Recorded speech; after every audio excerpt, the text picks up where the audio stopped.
Hello and good morning to everyone. तो आज का जो हमारा टॉपिक है इट इज़ रदरफोर्ड स्कैटरिंग। अगर हम रदरफोर्ड स्कैटरिंग के बारे में बात करें तो हमको ऑलरेडी पता है कि रदरफोर्ड ने एक एक्सपेरिमेंट कंडक्ट कराया था कि इसका scattering of alpha particle by the nuclei.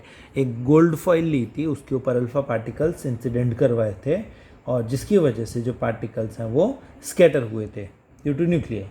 अब जो है हमारे इस टॉपिक के अंदर हम लोग एक एक्सप्रेशन निकालेंगे। हम लोग क्या करेंगे? We will find the expression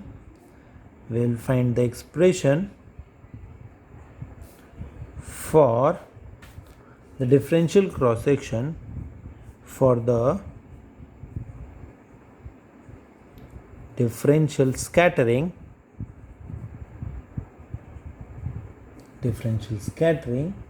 cross section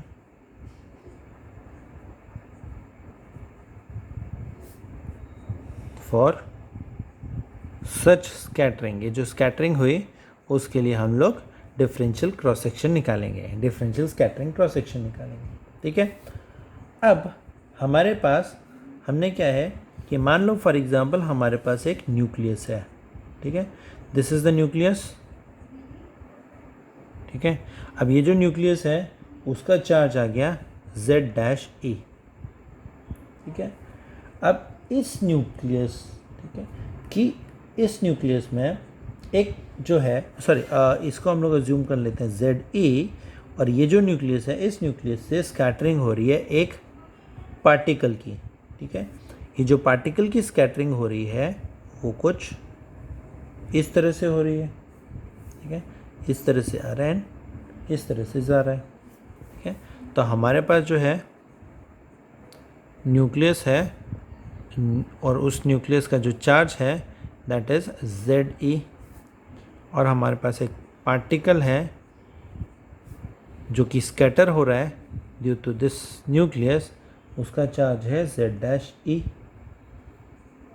ठीक है, तो यहाँ से पार्टिकल आया। ठीक है, दिस इज अल्फा पार्टिकल जिसका की चार्ज Z-E हो गया। ये न्यूक्लियस हो गया जिसका चार्ज ZE हो गया। ठीक है, हम बात करें ये जो पार्टिकल है ये अल्फ़ा पार्टिकल अगर यहाँ से आ रहा है तो ये हमारा line joining these two particles हो गई।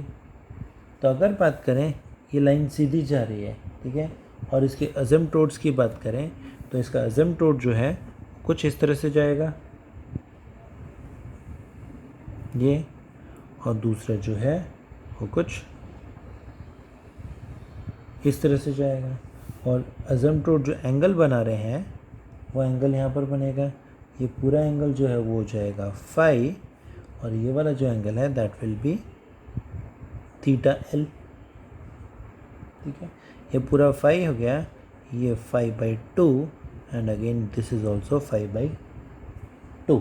ठीक है, तो हमारे फिगर में हमारे पास एक न्यूक्लियस है जिसका चार्ज Z ही है। ये न्यूक्लियस एक अल्फ़ा पार्टिकल को स्कैटर कर रहा है जिसका चार्ज Z' है। तो अगर हम लोग ध्यान से देखें तो ये जो हमारी प्रॉब्लम है वो टू बॉडी प्रॉब्लम है, या बोल सकते हैं कि मैकेनिक्स पॉइंट ऑफ व्यू से ये क्या है, locus of particle of charge ZE है। ठीक है, और तो कोलम फोर्स जो है,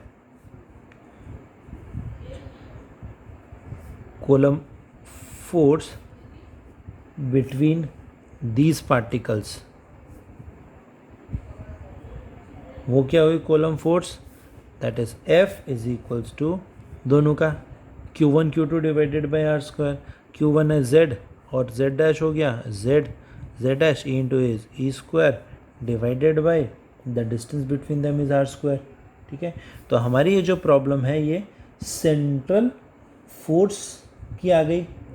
अब ये जो सेंट्रल फील्ड प्रॉब्लम हुई क्योंकि यहाँ पर सेंट्रल फोर्स है, क्योंकि एक सिंगल है इसकी वजह से फोर्स लग रहा है, प्लस टू बॉडी प्रॉब्लम है। तो हमने ये देखा है कि जो लोकस ऑफ पार्टिकल है under the effect of central force जो है वो कोनिक सेक्शन होता है।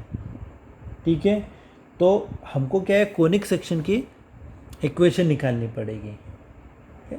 तो locus of particle under the effect of locus of particles under the effect of central force is conic section, ठीक है। तो जो conic section की इक्वेशन है, सो द इक्वेशन क्या हो गई? इक्वेशन होगी हमारे पास 1 divided by r, it is equals to m into K divided by L square within bracket 1 plus epsilon cos of theta minus theta naught bracket of, that will be equation number first. ये हो गया हमारी equation of conic section.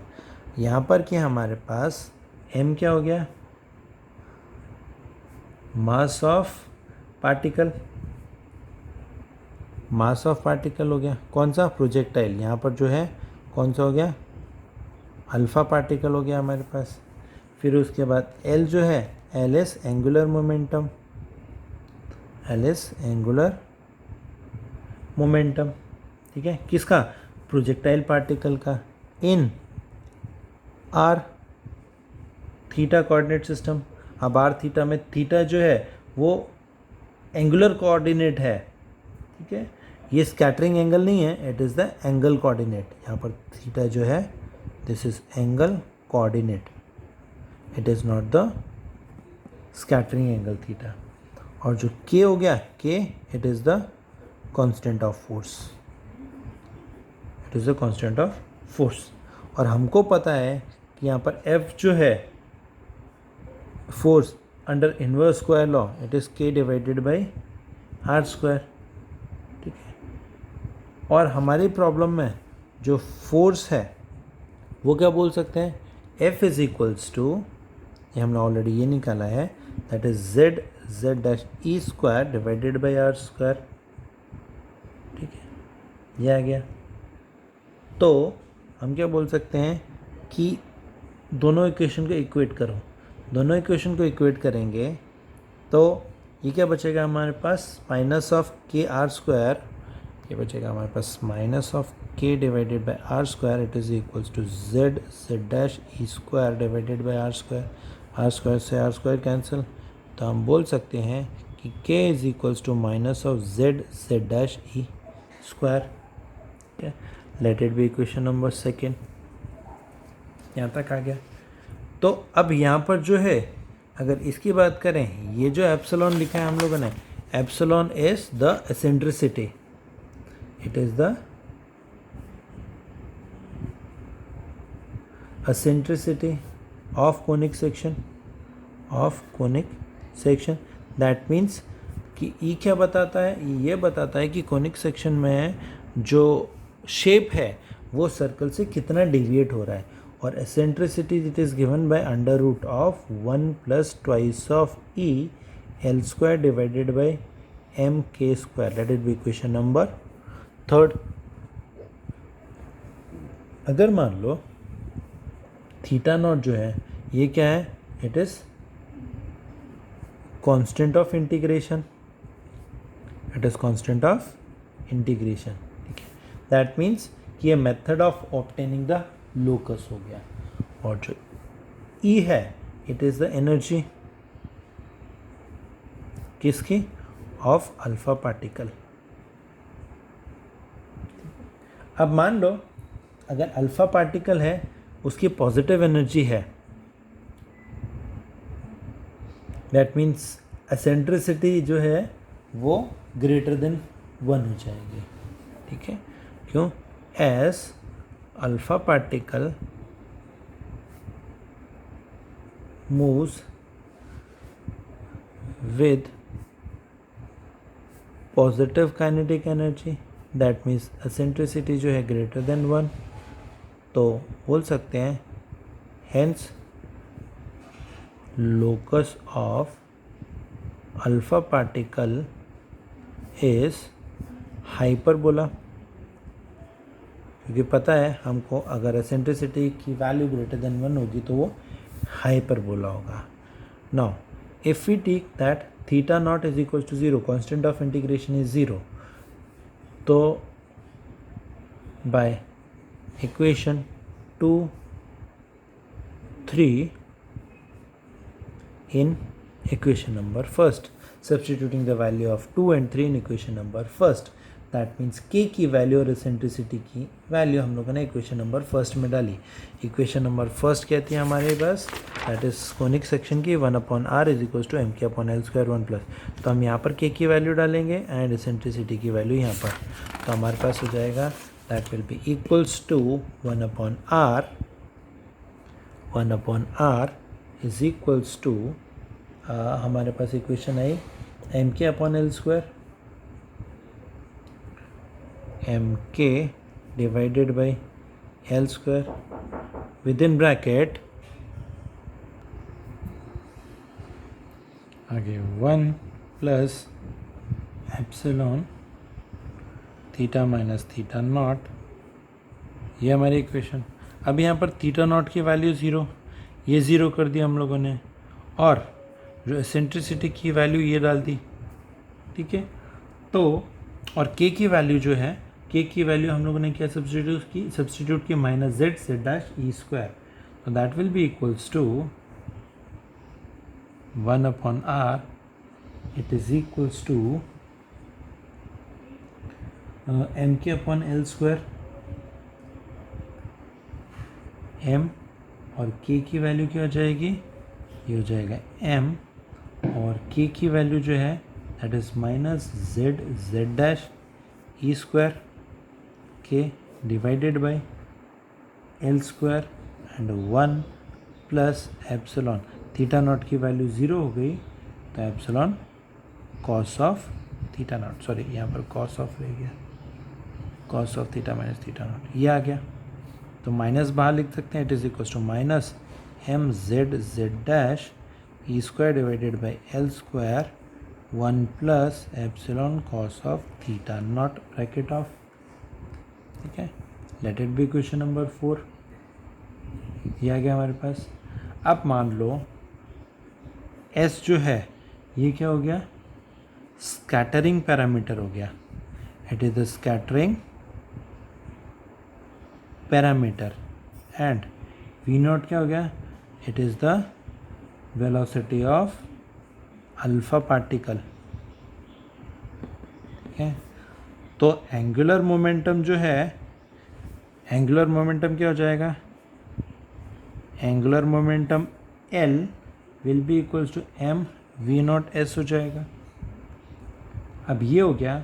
अब हमको पता है कि जो एनर्जी जो है, energy total kinetic energy, it is half of mv square या p²/2m लिख सकते हैं. It is equals to p² twice of m, या मैं लिख सकता हूँ p को m v का whole square divided by twice of m. ठीक है. ये हो गया एनर्जी. या m v not is equals to, sorry ये हमारा एम वी नॉट हो गया, M V not is equals to twice of M E इधर आ गया, ट्वाइस ऑफ एम ई इधर आया, और ये स्क्वायर का अंडर रूट आ गया. ठीक है.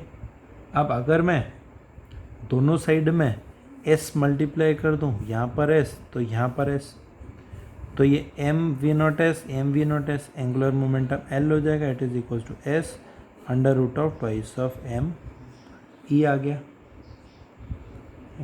ये जो एनर्जी ई है हमारी इक्वेशन नंबर 5 हो गई, और late it be equation number 6. ठीक है. अब यहाँ पर आ गया. तो अब हमने ये देखा कि ये जो L की वैल्यू है, ये L की वैल्यू हम लोगों ने उठा के कहाँ पर रख दी, एसेंट्रिसिटी की वैल्यू में उठा के यहाँ पर उठा के रख दी L की वैल्यू. अब जब हम लोग L की वैल्यू यहाँ लिखेंगे तो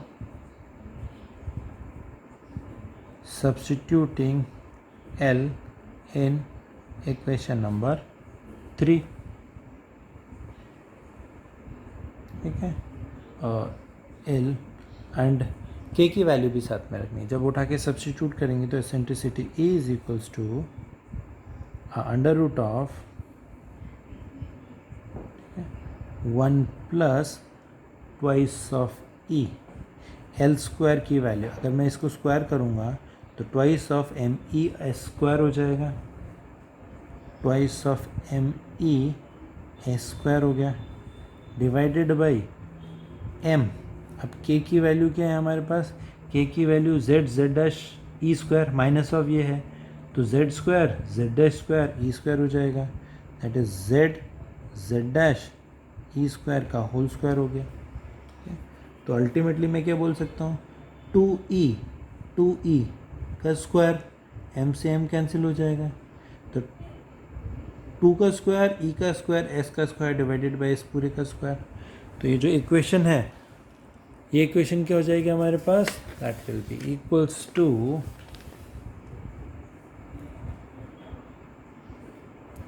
1 प्लस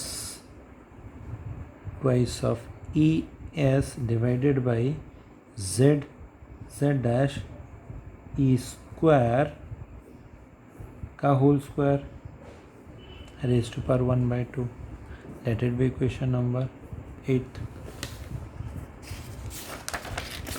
सॉरी, ये हमारी इक्वेशन नंबर 7 हो गई एंड ये हो गया हमारी इक्वेशन नंबर 8। ठीक है, तो ये हमारे पास एसेंट्रिसिटी की वैल्यू आई। ठीक है, ये अगर मैं इसको स्क्वायर करता हूँ तो रूट हट जाएगा। ठीक है, अब हमारे पास जो हमारी इक्वेशन नंबर 4 थी, ये इक्वेशन नंबर 4 है, 1/r की जो वैल्यू है, ये क्या है, लेफ्ट हैंड साइड में क्या है हमारे पास पॉजिटिव और राइट हैंड साइड में नेगेटिव है। ठीक है, तो अगर लेफ्ट हैंड साइड जो है क्या बोलते हैं, एक साइड पॉजिटिव है तो जो राइट हैंड साइड है वो पॉजिटिव हो जाएगी। तो दैट मीन्स हम बोल सकते हैं from equation number 4 1 plus epsilon cos of theta जो है that will be equals to less than 0, क्योंकि नेगेटिव है वो वाली वैल्यू। तो हम बोल सकते हैं कि E cos theta epsilon cos of theta will be less than -1। तो कॉस थीटा की वैल्यू निकाल सकते हैं, cos theta will be less than 1 upon epsilon, late it be question number 9। ठीक है, तो अब हमको थीटा की वैल्यू निकाल सकते हैं इस कंडीशन से, values of theta obtained according to this. तो the values of theta can be shown, the values of theta can be shown as, कैसे दिखा सकते हैं कि इस तरह से दिखा सकते हैं, यहाँ पर एसेंट्रिसिटी रेज़ टू पावर -1 और ये वाली जो है ये minus of eccentricity raise to power -1, ये 0 वैल्यू आ गई और ये कुछ इस तरह से चला जाएगा ग्राफ। ठीक है, यहाँ पर आ जाएगा ये π/2, ये हो जाएगा 3π/2, ये π/2 आ गया और यहाँ पर ये जो वैल्यू है ये आ जाएगी पाई की वैल्यू, π/2 पाई 3π/2 और ये जो वैल्यू आई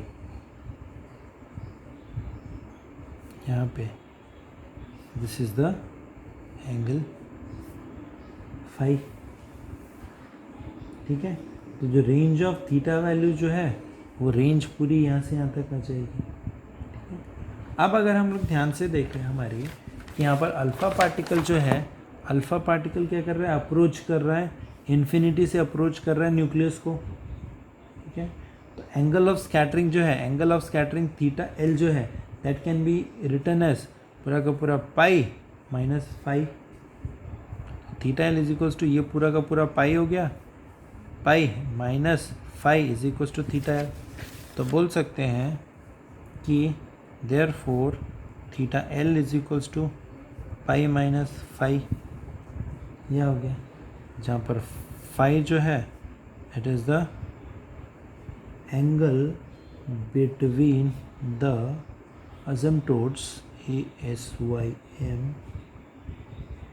एसिम्पटोट्स ऑफ हाइपरबोला, ठीक है। तो ये क्या रिप्रेजेंट कर रहा है, range of values of theta. अगर मान लो साइन ऑफ इक्वालिटी लेते हैं, if we take sine of equality in equation number 9 अगर लेते हैं, तो range of theta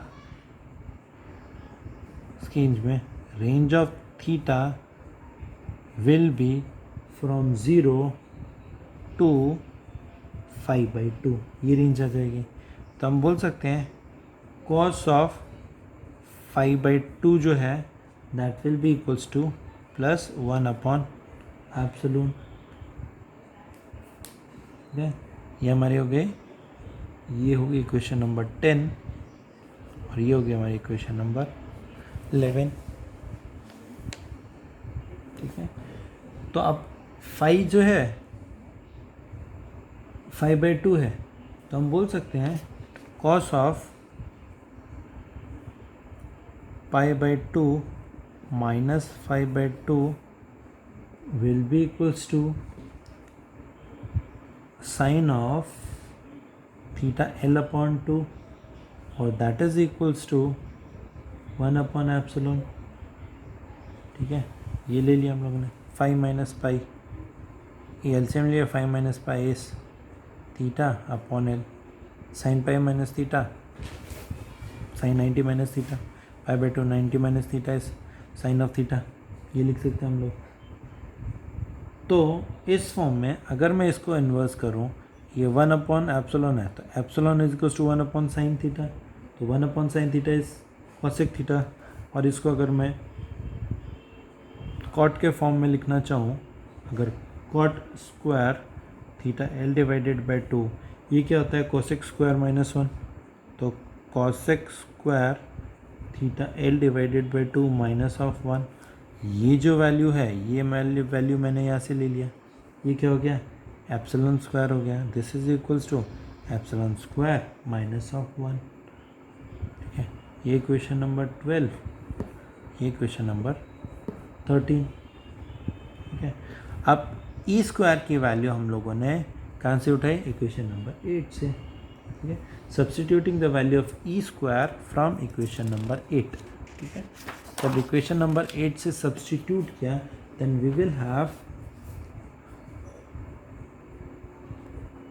substituting epsilon square from equation number 8, तो हमारे पास cot of theta L/2 will be equals to, अब एप्सिलॉन स्क्वायर की वैल्यू, अगर हम लोग ध्यान से देखें तो ये जो है ये हमारे पास आएगी, that will be equals to 1 plus twice of ES divided by Z E square का होल स्क्वायर, ऊपर जो है वो अंडर रूट था वो स्क्वायर से कैंसिल हो गया, ठीक है। ये ई स्क्वायर की वैल्यू और साथ में हमारे पास -1 आ गया, -1, ब्रैकेट ओपन करेंगे तो 1 से 1 कैंसिल आउट हो जाएगा, तो this is equals to twice of ES divided by Z E square का होल स्क्वायर, ये कॉट स्क्वायर है, ठीक है। तो this is cot square theta L/2, तो cot of theta L/2 is equals to, दोनों को रूट ले लो बोथ साइड, तो स्क्वायर से स्क्वायर कैंसिल, ये बचेगा twice of ES divided by Z E square बचा। यहाँ से अगर हम S की वैल्यू निकालना चाहें तो S इज इक्वल्स टू ये Z E square divided by twice of E Z E square divided by twice of E, ठीक है। और साथ में कॉट ऑफ थीटा L/2 आ गया, that will be equation number 14, यहाँ तक आ गया हमारे पास। अब अगर हमें S आया तो डिफ्रेंशिएट करूँ S को with respect to theta L, तो ds by D theta L, इसको ये तो हमारा पूरा कांस्टेंट है, तो as it is Z Z dash E square divided by twice of E आ गया। कॉट को अगर डिफ्रेंशिएट करें तो कॉट थीटा को अगर डिफ्रेंशिएट करें तो वो 1/sin² थीटा आता है। तो 1/sin² थीटा को करें तो 1/sin² theta is cosec square theta, तो ये जाएगा cosec square theta L divided by 2 plus theta L by 2 का करें तो वो 1/2 बचेगा हमारे पास सिर्फ और सिर्फ। तो हम बोल सकते हैं d sigma function of theta L divided by d omega will is equals to S upon sine of theta L into d S by D theta L. ये हम ऑलरेडी पहले कर चुके हैं, निकाल चुके हैं। ठीक है, ये वैल्यू उठाई हम लोगों ने। अब ये जो वैल्यू है यहाँ पर आ गई, तो इसमें क्या किया हम लोगों ने, एस की value sorry D S by D theta L की वैल्यू यहाँ से उठा के यहाँ सब्सटीट्यूट की, एंड उसके बाद एस की वैल्यू भी उठा के सब्सटीट्यूट की यहाँ पर। तो हमारे पास ये बचेगा, सबसे पहले D S by D theta L डालते हैं, तो ये हो जाएगा, इन दोनों को आगे पीछे करते हैं। तो मैंने D S upon D theta L की, तो इसका हाफ ऑफ आया, हाफ यह Z Z dash E square divided by twice of E, साथ में ये cosec square is 1/sin square theta L divided by 2। ये ख़त्म हो गया हमारा D S by D theta. अब एस की वैल्यू डालें, अगर एस की वैल्यू हमारे पास ये आ जाएगी Z Z dash E square divided by twice of E. Again cot theta है तो कॉट को मैं कॉस अपॉन साइन लिखता हूँ, तो cos of theta L upon 2, ये हो गया sine of theta L divided by 2। ये एस की वैल्यू आ गई और साथ में साइन ऑफ थीटा एल, तो into 1 divided by sine of theta L यहाँ पर आ गया। अब मैं साइन थीटा को twice of sine theta by 2 cos theta by 2 लिख सकता हूँ। तो अब Z Z dash E square upon twice of E, ये 2 बार है, तो Z Z dash E square divided by twice of E whole square. अब ये 2 और ये 2 दोनों हैं, तो इसका मैं फुल लिख सकता हूँ, और इस साइन थीटा को क्या लिख सकता हूँ मैं, तो ये हो गया मेरे पास, ऊपर ये गया, ये बचा cos of theta L divided by 2, यहाँ पर 2 इंटू 2 इज़ 4, ये sine square theta L divided by 2, ये हो गया sine of theta L divided by 2 into sine theta L को क्या लिखा मैंने, that is twice of sine theta cos theta. ठीक है, और हमारे पास ये 2, एक ये 2 भी बचा, तो सॉरी हाँ, ये मैंने 2e बाहर ले लिया, तो 1/2e बचा इधर, 4 नहीं है फिलहाल। हम तो twice of sine theta cos theta का 2 मैंने यहाँ ले लिया, तो sign theta L upon 2 cos of theta L divided by 2, ये आ गया साइन थीटा की वैल्यू। तो ये cos theta L by 2 cos theta L by 2 cancel out हो जाएगा। It is equal to Z Z dash E square divided by twice of E, इस पूरे का होल स्क्वायर, और ऊपर बचा 1 डिवाइडेड बाई 4 टाइम्स ऑफ 1 और 2 3 और 4 sine raised to power 4 theta L upon 2। Let it be question number 15। ये आ गया।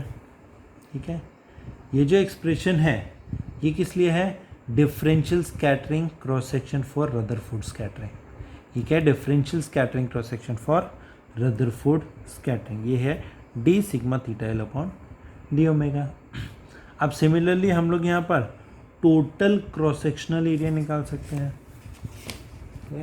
टोटल क्रॉस सेक्शनल एरिया बोले क्या बोल सकते हैं हम लोग, टोटल स्कैटरिंग क्रॉस सेक्शन आ गया। तो जो टोटल स्कैटरिंग क्रॉस सेक्शन हुआ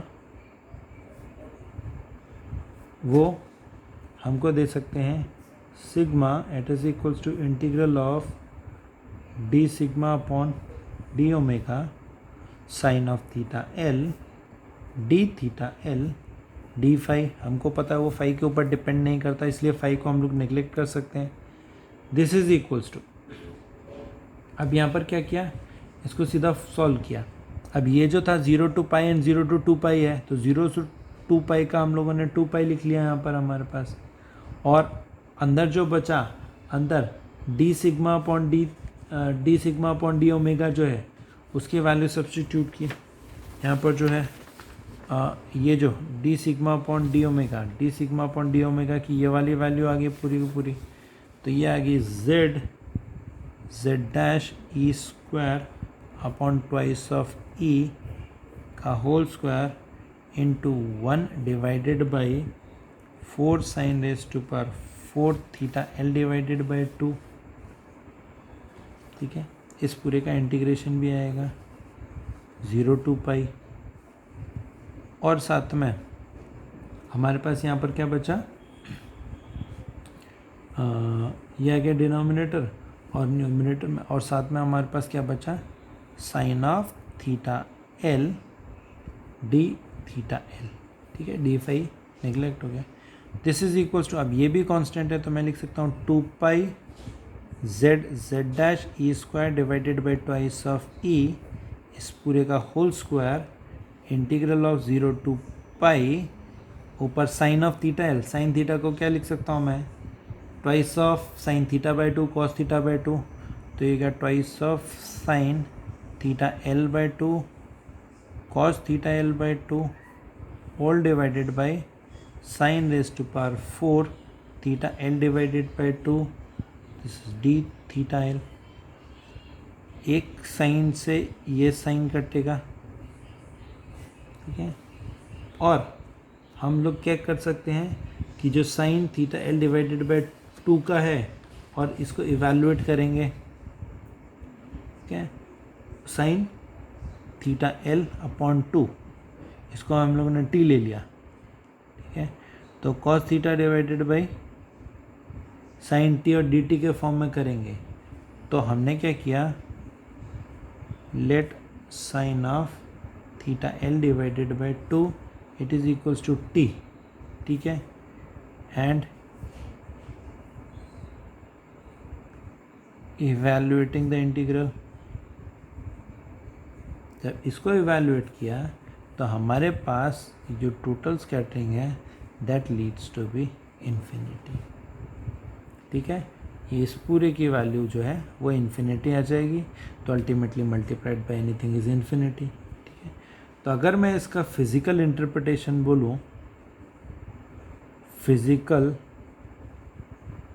इंटरप्रिटेशन ऑफ इन्फिनिटी, इसका मतलब ये हुआ कि हम लोगों ने ये देखा कि जो कूलम्ब फोर्स है जो हमने कंसिडर किया वो इनफाइनाइट रेंज की है। तो जितने भी पार्टिकल्स हैं बीम में, बीम ऑफ जो भी पार्टिकल है इनफाइनाइट रेंज का, उसको हम लोग स्कैटर कर सकते हैं। तो total scattering cross section means, इसका मतलब क्या हुआ, total number of scattered particles की जितने पार्टिकल हैं, तो टोटल क्रॉस सेक्शन जो निकला हमारा टोटल स्कैटरिंग क्रॉस सेक्शन वो इन्फिनिटी है। तो that means total number of scattered particles is infinity. तो बोल सकते हैं कि इस केस में हमारे पास टोटल क्रॉस सेक्शन जो है वो निकला इन्फिनिटी। दैट मीन्स कि total number of scattered particles जो थे रदरफोर्ड स्कैटरिंग में दैट वाज इनफाइनाइट। ठीक है, तो हमने क्या डिस्कस किया कि हम लोगों ने repulsive type of coulomb force discuss की। अगर हम लोग यहाँ पर अट्रैक्टिव कूलम्ब फोर्स की अगर बात करें तो जो प्रोजेक्टाइल का जो पाथ है वो हाइपरबोला होगा और उसका जो सेंटर होगा वो इंटरनल सेंटर की तरफ होगा। ठीक है, तो ये था हमारा आज का topic, that was Rutherford scattering. Thank you.